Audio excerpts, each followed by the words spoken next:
Probablemente no lo sabías, pero tú ya has visto esta película varias veces. Sabes perfectamente qué es lo que va a pasar, sabes cómo termina la historia de nuestros protagonistas. No importa el año, puede que la hayas visto en 2002, en 2010, 2020 o incluso la semana pasada. ¿Por qué? Porque la han repetido 1001 veces a lo largo de los años. Pero a ver, para poder entender por qué hoy en día vivimos en este bucle infinito de guiones vacíos, necesitamos regresar al momento exacto en el que el romance fue prohibido y la comedia tuvo que salvarlo. En los años 30, el cine hollywoodense cayó en una gran crisis moral. La mayoría de películas estrenadas durante aquella época estaban cargadas con grandes cantidades de alcohol, drogas, sexo, vandalismo, pelos. Básicamente era como ir a un baile del sonido La Changa un viernes por la noche. Por lo que en 1934 Hollywood impone el Código Hays, un conjunto de normas morales que regulaban lo que se podía y no se podía mostrar en el cine estadounidense. Fue así como de un momento a otro desaparecieron los desnudos, las escenas de sexo, los largos besos apasionados y hasta la infidelidad, la cual, si era mostrada en alguna película, tenía que castigarse dentro de la historia. No es broma, así de regulado estaba todo. Para muchos, esto limitó abruptamente la creación de historias en el cine, pero para otros visionarios fue la oportunidad perfecta para agregar nuevas herramientas, sustituyendo la pasión física por diálogos rápidos y el drama por comedia. Si bien desde los años 20 habíamos tenido algunos intentos de comedias románticas, como por ejemplo Girl Shy de 1924, no fue sino hasta It Happened One Night de Frank Capra que el género comenzó a construir la fórmula secreta. Una chica de clase alta rebelde se ve obligada a viajar con un periodista cínico y sin dinero, pero a pesar de iniciar detestándose el uno al otro, ambos terminan profundamente enamorados al final del viaje. Lo sé, hoy en día suena como el clásico cliché que vemos todo el tiempo de película romántica, pero para los años 30 esto era completamente innovador, tanto así que terminó ganándose los 5 Óscares más importantes de la ceremonia: mejor guión, mejor actor, mejor actriz, mejor director y mejor película del año.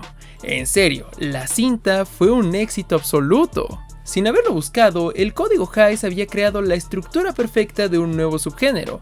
Cambiamos los romances refinados por choque de clases sociales y comedia. Fue el nacimiento de un amor más conflictivo, un amor más humano y el ADN de lo que veríamos décadas después en nuestras propias pantallas. Mientras tanto, en nuestro país...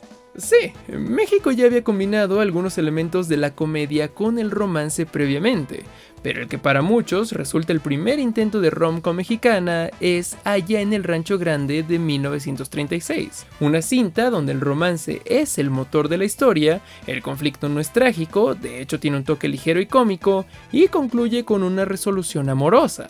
Definitivamente fue el punto de partida del romance popular mexicano en el cine. Conforme pasaron los años, el público se fue acostumbrando tanto al estilo cómico amoroso que poco a poco empezaban a pedir más de él, pasando por grandes clásicos como A Toda Máquina o Escuela de Vagabundos con Pedro Infante, hasta llegar a uno de los máximos exponentes del género, Cantinflas, el personaje que siguió al pie de la letra la estructura de una comedia romántica. Porque digo, no es como que todas las películas de Cantinflas sean iguales, pero muchas de ellas sí tienen esta fórmula, donde el personaje de clase baja se enamora de una chica rica y a través de su humor, su comedia, sus chistes, logra conquistarla. No había escenas fuertes, no había nada de sexo o besos muy apasionados, simplemente era Cantinflas dándole un pequeño piquito, volteándose a la cámara y diciendo: ahora sí que no hay ni cómo quejarse. Ahora sí que ni cómo quejarse. Como se darán cuenta, el gusto por las comedias románticas no es algo particularmente nuevo en México. Siempre estuvo ahí, gato. En serio, eran tanto del agrado del público como de la crítica. Pero un maldito día, todo se terminó. Con el llamado nuevo cine mexicano, la industria terminó partiéndose en dos. Por un lado, teníamos el cine de festival que ganaba premios y que pocos veían, y por el otro, el cine comercial que sobrevive a base de chistes simplones. La comedia romántica, por desgracia, se quedó atrapada en el segundo bando, y ahí empezó lo feo. El género dejó de observar la realidad. Antes hablaban de clases sociales y conflictos reales, pero a partir de los 2000 se volvieron aspiracionales, se desconectaron del pueblo mexicano y se convirtieron en réplicas sin alma del cine hollywoodense. En serio, en aquellos momentos parecía que todo lo que veíamos en México era una simple copia del cine estadounidense, pero con personas más morenas.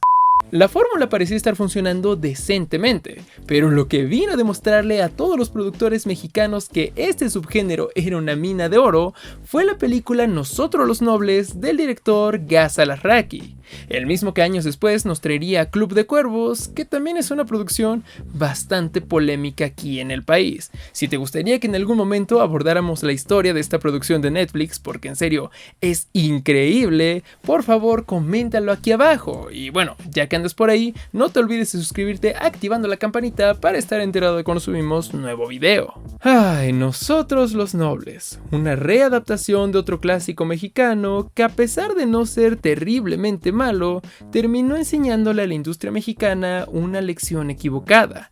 La comedia vende sin importar la trama o el guión. Porque Nosotros los Nobles no es precisamente una comedia romántica. El eje central no es un amorío, pero definitivamente cumple con todos los requisitos que una buena rom-com debería tener.